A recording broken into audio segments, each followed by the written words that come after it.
So today we have a question from the chapter Areas of Bounded Region. इस chapter में से question जो है वो कुछ ऐसा दिया हुआ है हमको. Find the area common to the circle x square plus y square that is equal to 16 a square and the parabola y square that is equal to 6ax. इन दोनों को कवर करता हुआ एरिया ग्राफ में जो होगा वो कितना होगा वो यहाँ पे हमको फाइंड आउट करने के लिए बोला गया है. तो यहाँ पे सबसे पहले तो सर्कल एंड ये जो पैराबोला है उसके लिए हम ग्राफ प्लॉट कर लेते हैं. तो यहाँ पे सर्कल का जो इक्वेशन है उसको थोड़ा सा अगर हम सिंप्लीफाई करें so x square plus Y square that is equal to r square. ये स्टैंडर्ड इक्वेशन है सर्कल का. यहाँ पे आर की जगह पे वैल्यू क्या है 16 ए स्क्वायर है. तो इसको हम स्क्वायर के फॉर्म में अगर लिखे तो इस तरह से लिख सकते हैं 4a का होल स्क्वायर. तो रेडियस जो है वो कितनी हो गई 4a हो गई. यानी कि ग्राफ अगर हम इसका प्लॉट करें तो ऐसा सर्कल जिसकी रेडियस क्या है 4a है वैसा सर्कल हमको मिलेगा. तो उसके लिए ग्राफ ड्रॉ कर लेते हैं. ये हो जाएगी हमारी एक्स एक्सिस, ये हो जाएगी हमारी वाई एक्सिस, ये हो जाएगा उसका सेंटर 0. अभी यहाँ पे ये जो है वो सर्कल हमने ड्रॉ कर लिया विद द रेडियस 4a. उसके बाद सेकंड जो इक्वेशन है वो किसका इक्वेशन गिवन है पैराबोला का. इक्वेशन क्या है y square that is equal to 6ax. हमको पता है y square that is equal to ax. उसका जो ग्राफ है वो यहां से कुछ इस तरह से हमको मिलता है ग्राफ में पैराबोला का. अभी यहाँ पे इन दोनों को कवर करता हुआ एरिया जो है वो यहाँ पे हमको फाइंड आउट करने के लिए बोला गया है. तो यहाँ पे इन दोनों को कवर करता हुआ एरिया जो है वो ये वाला पार्ट होगा एंड सेम उसी तरह से नीचे वाला पार्ट यहाँ पे हमको फाइंड आउट करना है. तो हम क्या करेंगे, सबसे पहले ऊपर वाला पार्ट फाइंड आउट करेंगे, उसको मल्टीप्लाई कर देंगे 2 से तो हमको डायरेक्ट आंसर मिल जाएगा. लेकिन यहाँ पे जब हम इंटीग्रेशन का यूज करते हैं तो हमको लिमिट पता होनी चाहिए कि लिमिट कहाँ से कहाँ तक लेनी है. तो यहाँ पे अगर हम देखें तो लिमिट जो है वो 0 टू टोटल कहाँ तक आएगी 4a तक आएगी. लेकिन लिमिट जो है वो यहाँ पे इस पॉइंट पे दोनों सर्कल एंड पैराबोला जो है वो दोनों जहां पे इंटरसेक्ट हो रहे हैं वहां पे क्या हो रही है, चेंज हो रही है. जब हम लिमिट 0 टू इस पॉइंट तक लेंगे तब जो है इक्वेशन किसका यूज हो रहा है, पैराबोला का यूज हो रहा है. उसके बाद इस पॉइंट से लेके यहां तक कौन सा इक्वेशन यूज हो रहा है, सर्कल का इक्वेशन यूज हो रहा है. तो यहाँ पे सबसे पहले तो ये दोनों जो इक्वेशन है उसके लिए हमको इंटरसेक्टिंग पॉइंट फाइंड आउट करना पड़ेगा. तो इन दोनों पॉइंट का इंटरसेक्टिंग पॉइंट फाइंड आउट कर लेते हैं. तो इंटरसेक्टिंग पॉइंट फाइंड आउट करने के लिए हम क्या करते हैं, यहाँ पे y square is equal to क्या है 6ax. सो सर्कल का जो इक्वेशन है x square plus Y square that is equal to 16a square. यहाँ पे y स्क्वायर की जगह पे वो वैल्यू को पुट कर लेते हैं. सो x स्क्वायर प्लस 6ax, ये इस साइड प्लस है सामने जाएगा तो minus 16a square that is equal to 0. ये हो गया quadratic equation. Quadratic equation 16a square, उसके दो ऐसे पार्ट जिसका एडिशन या फिर सब्ट्रैक्शन क्या होना चाहिए 6a होना चाहिए. तो हमको पता है प्लस 8 माइनस 2 अगर हम करें तो क्या होगा 6a होगा and minus plus 8a and minus 2a उसका मल्टीप्लिकेशन करेंगे तो क्या मिलेगा 16a स्क्वायर मिलेगा.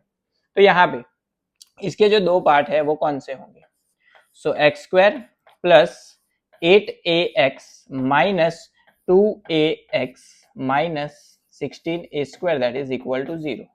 दो पार्ट में कन्वर्ट कर लिए. इन दोनों में से कॉमन क्या निकलेगा, तो इन दोनों में से x कॉमन, तो अंदर क्या बचेगा x प्लस 8a. इन दोनों में से कॉमन क्या निकलेगा minus 2a common, so minus 2a common, अंदर क्या बचा x plus 8a that is equal to 0. ये दोनों ब्रैकेट क्या हो गए, सेम हो गए. तो इसको रीग्रुपिंग करके लिख सकते हैं x माइनस 2a ब्रैकेट में x plus 8a that is equal to 0. इन दोनों को इंडिविजुअली 0 से कंपेयर करें so x is equal to क्या होगा 2a होगा एंड दूसरा x इज इक्वल टू क्या होगा -8a। लेकिन अगर हम ग्राफ में देखें तो ये वाला पॉइंट जो है वो पॉसिबल नहीं है, तो पॉइंट हमारा कौन सा होगा, x is equal to 2a।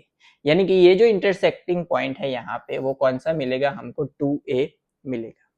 अभी यहाँ पे जब हम लिमिट लेंगे 0 to 2a तब इक्वेशन किसका यूज करेंगे, वाई स्क्वायर का। एंड जब हम लिमिट लेंगे 2a to 4a तब इक्वेशन किसका यूज करेंगे, सर्कल का। हमको पता है यहाँ पे लिमिट जब हम x एक्सिस पे लेते हैं तो इक्वेशन में सब्जेक्ट किसको बनाना पड़ेगा, तो इक्वेशन में सब्जेक्ट बनाना पड़ेगा y को। तो यहाँ पे दोनों इक्वेशन में सबसे पहले y को सब्जेक्ट बना लेते हैं। तो यहाँ पे अगर हम y को सब्जेक्ट बनाए so y square that is equal to, ये प्लस है सामने जाएगा तो minus, so 16 a square minus x square. Square को हटाना है तो क्या लेना पड़ेगा, अंडर रूट। तो यहाँ से स्क्वायर निकल जाएगा, यहाँ पे क्या आ जाएगा, अंडर रूट आ जाएगा। तो ये बना लिया हमने सर्कल के इक्वेशन में y को सब्जेक्ट। उसी तरह से यहाँ पे अगर हम y को सब्जेक्ट बनाएं तो क्या होगा, तो यहाँ पे y स्क्वायर को हटाने के लिए रूट लेना पड़ेगा, तो √6, सभी को इंडिविजुअल रूट ले लेते हैं, √6 √a इंटू √x। ये बना लिया हमने पैराबोला के इक्वेशन में y को सब्जेक्ट। अभी यहाँ पे एरिया की फॉर्मूला अप्लाई कर लेते हैं एंड इंटीग्रेशन कर लेते हैं, तो क्या होगा,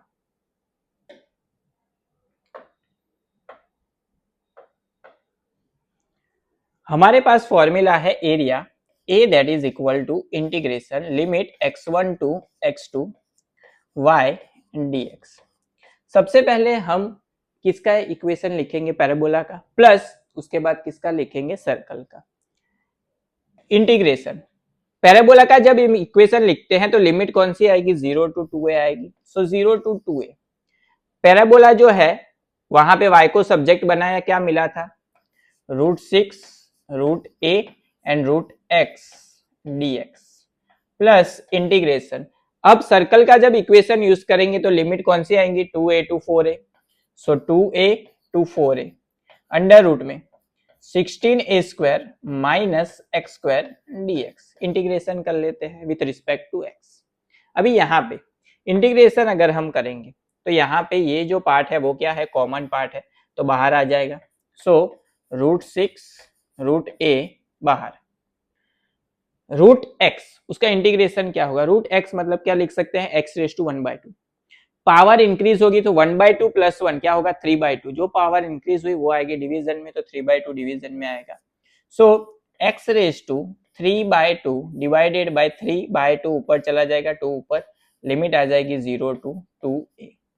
प्लस उसके बाद यहाँ पे ये कौन सी फॉर्मूला अप्लाई होगी, अंडर रूट के अंदर 16a square minus x square है, तो यहाँ पे फॉर्मूला अप्लाई होगी under root a square minus x square की। a जो है उसकी वैल्यू जो है वो क्या होगी, 4a का स्क्वायर, a की जगह पे क्या आ जाएगा, 4a। उसकी फॉर्मूला क्या होती है, तो x/2 under root a square minus x square plus a²/2 sine inverse x/a, ये उसकी फॉर्मूला है।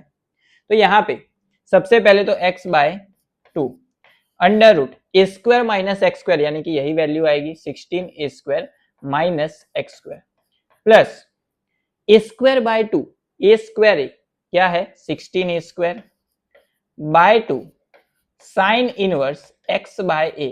तो x की जगह पे x, a की वैल्यू क्या थी, 4a। लिमिट आ जाएगी 0 to 2a। लिमिट अप्लाई कर लेंगे, upper limit minus lower limit. तो यहाँ पे √6 √a, यहाँ पे x की जगह पे क्या पुट करेंगे, 2a। लोअर लिमिट 0 है तो पुट करने की जरूरत नहीं है, ब्रैकेट में 2, यहाँ पे 2a⁻³ आएगा divided by 3। Lower limit put करने की जरूरत नहीं है, यहाँ पे लिमिट जो है 2a to 4a है, upper limit minus lower limit, so plus bracket में यहाँ पे अगर हम x की जगह पे सबसे पहले 4a पुट करें, सो 16a स्क्वायर माइनस 4a का स्क्वायर, 4 का होगा 16, a का होगा a square, so 16a square minus 16a square क्या हो जाएगा, 0। तो फर्स्ट क्या हो जाएगा, 0 प्लस ये कैंसिल आउट हो जाएगा 8 से, सो 8a square sine inverse x की जगह पे क्या आएगा 4a/4a, क्या हो जाएगा 1। Upper limit minus lower limit क्या है 2a, सो 2a/2 under root 16a² minus यहाँ पे x की जगह पे पुट करें 2a, 2 का स्क्वायर क्या होगा 4, a का स्क्वायर होगा a², सो 4a² plus 8a² sine inverse x की जगह पे क्या आएगा 2a/4a। सिंप्लीफाई कर लेते हैं इसको, ये हो जाएगा 2।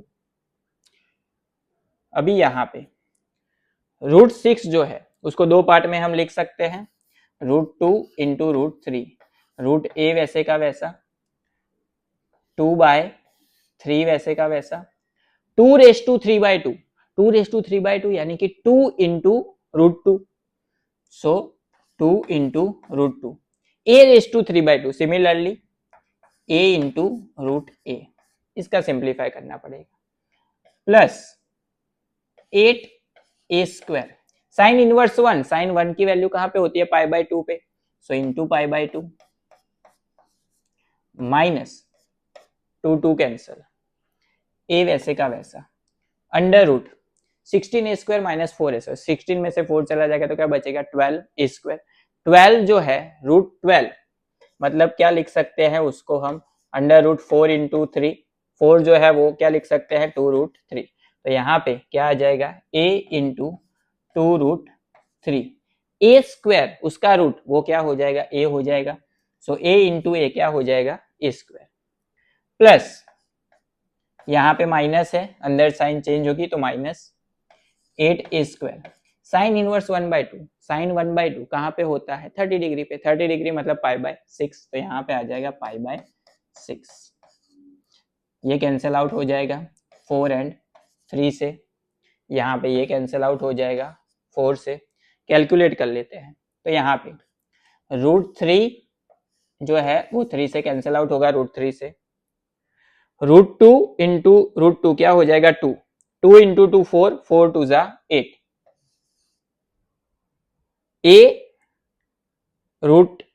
इंटू √a क्या होगा a, ऑलरेडी a मल्टीपल में है तो क्या हो जाएगा a² डिवाइडेड बाय √3, यहाँ पे ये जो टर्म थी उसको इसके साथ ले लेते हैं, सो माइनस 2√3a², इसका सिंप्लीफाई प्लस 4πa², यहाँ पे इसका सिंप्लीफाई करेंगे तो माइनस 4πa²/3, कैलकुलेट कर लेते हैं इसको सिंप्लीफाई करके, तो क्या मिलेगा यहाँ पे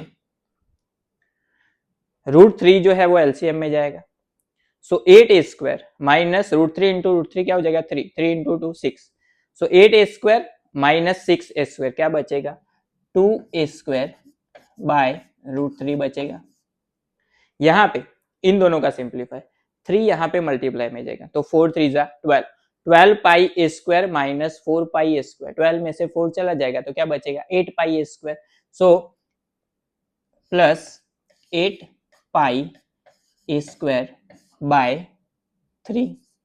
अभी इन दोनों में से कॉमन क्या क्या निकल सकता है, तो यहां से सबसे पहले तो 2 कॉमन, नीचे से कॉमन क्या ले लेते हैं √3 कॉमन ले लेते हैं, a² कॉमन ले लेते हैं, तो अंदर क्या बचेगा, यहां से 2 चला गया, a² चला गया, √3 चला गया, तो बचा क्या कुछ नहीं बचा, तो 1 बचा, प्लस यहाँ पे 8 में से 2 चला गया तो क्या बचा 4, पाई डिवाइडेड बाय 3 था उसको दो पार्ट में लिख सकते हैं, √3 इंटू √3, उसमें से एक √3 हमने बाहर ले लिया तो अंदर बचा √3। ये जो है वो एरिया हमको कितने पोर्शन का मिला, इस वाले पोर्शन का सिर्फ मिला। अगर हमको नीचे वाला भी फाइंड आउट करना है तो इसको किससे मल्टीप्लाई करना पड़ेगा 2 से मल्टीप्लाई करना पड़ेगा, तो इसको अगर हम 2 से मल्टीप्लाई करें तो हमारा जो आंसर है 2 इंटू 2 क्या हो जाएगा 4a²/√3 ब्रैकेट में 1 प्लस 4π डिवाइडेड बाय √3, तो ये हो गया हमारा final answer for this given question.